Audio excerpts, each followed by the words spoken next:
Salut les potos, salut les amis, bienvenue à notre nouvelle émission de débrief. Alors les potos, Viking Débrief connaisseurs connaît la chaîne de tous les amoureux du football. Alors tout à l'heure, j'espère que vous avez passé un agréable week-end sportif. Nous allons débriefer la rencontre Osasuna FC Barcelone après son élimination en Ligue des Champions. Alors si vous tenez à savoir qu'est-ce que le FC Barcelone a fait aujourd'hui, restez avec nous jusqu'à la fin de cette vidéo. Et aussi nous allons débriefer le derby de Madrid entre l'Atlético de Madrid et le Real de Madrid. Et pour terminer, nous allons parler du match Paris Saint-Germain-Monaco. Les potos, pour plus de détails, pour plus de précisions, on se dit juste après le générique.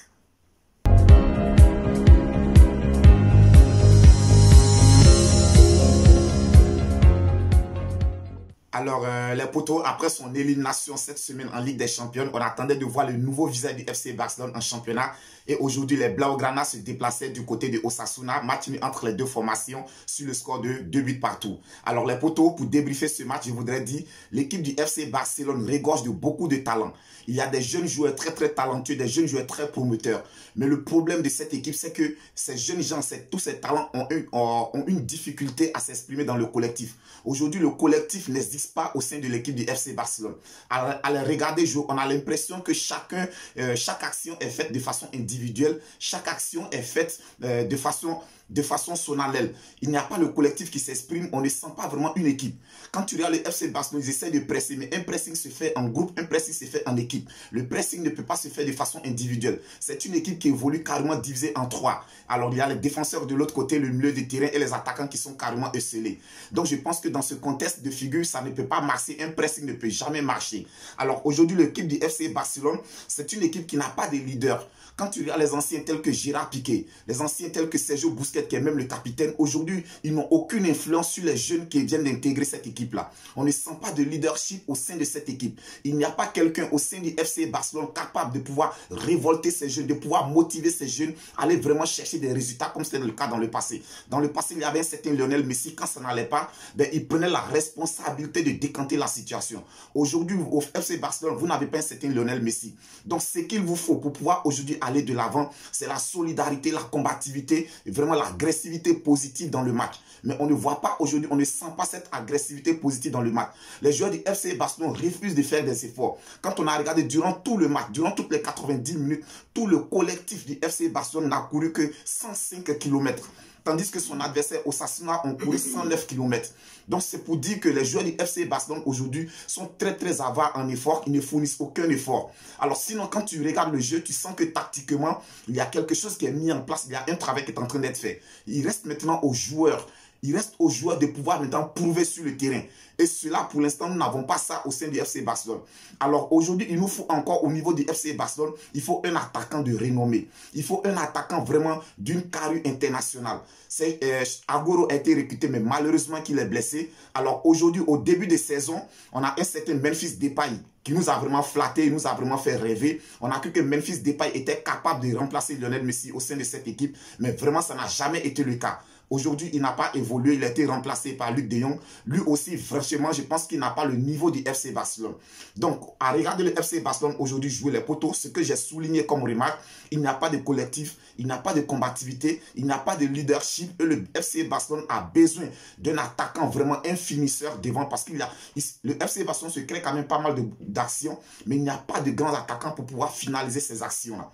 Donc, match nul décevant du FC Barcelone aujourd'hui du côté de Osasuna sur le score de 2 buts partout. Ensuite, les poteaux du côté de Madrid, on avait le derby de Madrid entre le Real de Madrid et l'Atlético de Madrid. Victoire des Madrilènes sur le score de 2-0. Alors là, les poteaux, à la différence du FC Barcelone, aujourd'hui, on a vu une véritable équipe. Une véritable équipe du Real de Madrid. Alors pourquoi est-ce que je dis que c'est une véritable équipe? Parce qu'il y a longtemps que ces jeunes en jouent ensemble. Donc tu sens qu'il y a des automatismes. Tu sens qu'il y a de la combativité. En dehors des automatismes, il y a de la combativité, il y a de l'engagement. Tu sens qu'ils sont des joueurs qui sont prêts à mouiller le maillot. Ils jouent pour leur club, ils jouent pour leurs supporters, ils jouent pour leurs sponsors. Alors aujourd'hui au Real de Madrid, tu sens qu'il y a un leader. Karim Benzema qui était malade, qui était privé de match depuis près de deux semaines. Aujourd'hui, Karim Benzema est de retour. Alors, lorsque le Real est dans le dur, tu sens un certain Karim Benzema qui prend la responsabilité, qui donne l'exemple à tous ses coéquipiers, qui se bat, qui descend, qui vient participer aux tâches défensives. Alors, je pense que ça, c'est cet esprit, c'est ce mental aujourd'hui qui permet au Real de Madrid de venir à bout de l'équipe de l'Atlético de Madrid.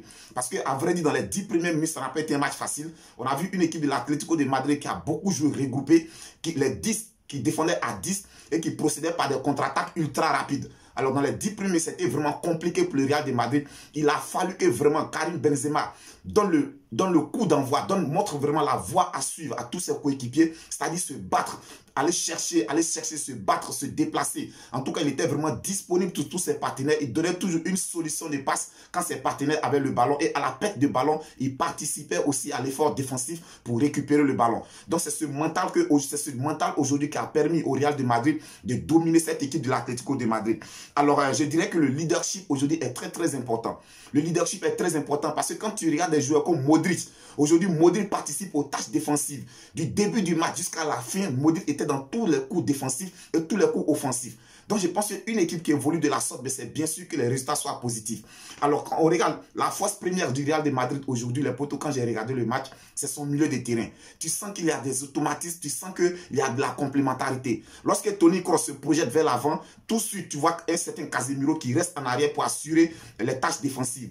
Alors, quand Casemiro va, Modric ou Toni Kroos reste en arrière. Donc, tu sens qu'il y a de la complémentarité. Tu sens que les joueurs se complètent, les boys se complètent entre eux. Donc, je pense que c'est cette complémentarité aujourd'hui au milieu du terrain qui fait la force du Real de Madrid. Et à la perte des balles, tout de suite, lorsque Casemiro est en train de presser, tu vas voir Modric ou Toni Kroos qui sont en arrière pour attendre les seconds ballons, récupérer les seconds ballons et réorganiser le jeu du Real de Madrid. Donc, collectivement, vraiment, c'était très, très bien joué de la part des Madrilènes. Collectivement, individuellement, on a vu une véritable équipe du Real de Madrid. Alors les potos, ce que je pourrais dire aussi, défensivement, cette équipe aussi est très très solide défensivement.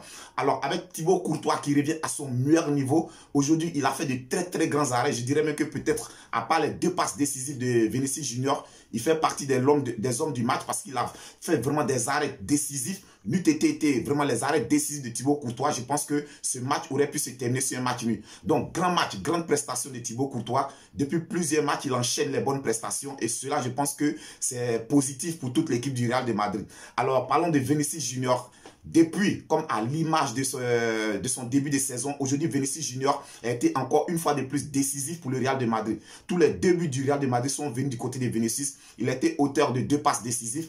Gros match de Vinicius Junior. Jour après jour, rencontre après rencontre, ben, il ne cesse de nous séduire. On a l'impression que ce n'est pas le même Vinicius Junior que nous critiquions il y a 6-7 mois en arrière. Donc, bravo à Vinicius Junior qui nous a sorti une masterclass aujourd'hui. Donc, les potos, comme je le disais tantôt, vraiment le Real, c'est une véritable équipe, c'est une véritable machine à gagner parce qu'il y a de la solidarité, il y a la combativité. Tu sens que les rangs sont bien resserrés, il y a des automatismes. Et il y a des automatismes. Donc, belle victoire des Madrilènes aux dépens des Cochineros sur le score de 2-0. Et les potos, nous allons terminer du côté de la France, où on a le Paris Saint-Germain qui recevait Monaco. Alors, victoire aussi des Parisiens sur le score de 2-0 aux dépens des Monégasques. À noter le doublé de Kylian Mbappé. Alors, les potos, là aussi, aujourd'hui, c'était un match vraiment très, très sérieux de la part des Parisiens. Je pense qu'il y a longtemps que je n'ai pas vu cette équipe évoluer de la sorte. On a senti qu'il y avait de la complémentarité, de la combativité, il y avait de l'engagement et il y avait aussi de la fluidité dans les transmissions des passes. Donc, je dis belle victoire des Parisiens aux dépens des Monégasques sur le score de 2-0. Et toujours du côté de la France, on a Rennes qui recevait Nice. Victoire des Niçois du côté de Rennes sur le score de 2-1. Il y a Lille qui a été tenu en échec sur ses installations par Lyon sur le score de 0 but partout. Alors, les potos du côté de la Série A, on a Udinese qui recevait l'AC Milan, match nul entre les 2 formations sur le score de 1 but partout. On a le Torino qui recevait Bologne, victoire du Torino sur le score de 2-1. Et pour terminer, on a Hellas Vérone qui recevait Atalanta, victoire de l'Atalanta sur le score de 2-1. Les potos, comme je vous l'ai dit, désormais, nous allons dédier chacune de nos vidéos à nos abonnés. Question de vous dire merci pour votre soutien. Merci de nous suivre. Merci pour tout ce que vous faites pour nous. Alors, si vous souhaitez aussi qu'on vous dédie certaines de nos vidéos, n'oubliez pas de commenter nos vidéos. Au bas de votre commentaire, mentionnez votre nom, votre ville ou votre pays d'origine pour nous permettre de vous dédier nos vidéos. Parce qu'aujourd'hui, si Viking Débrief Connaisseur existe, c'est grâce à vous et nous tenons à vous rendre ce vibrant hommage. Alors, la vidéo d'aujourd'hui sera dédiée à M. Sylvain Basili du côté du Maroc et à Angèle Niangouran. Alors, je vous dis merci de nous soutenir. Merci pour vos likes, merci pour vos commentaires. Alors, Viking Débrief connaisseur connaît, les potos, c'était tout pour aujourd'hui. Si tu n'es pas encore abonné à notre chaîne, n'hésite pas à le faire. Abonnez-vous, abonnez-vous, abonnez-vous, abonnez-vous. Likez, commentez, partagez. Viking Débrief, c'est votre chaîne, c'est notre chaîne. D'ici là, que Dieu vous protège. On se dit à très très bientôt pour une autre vidéo.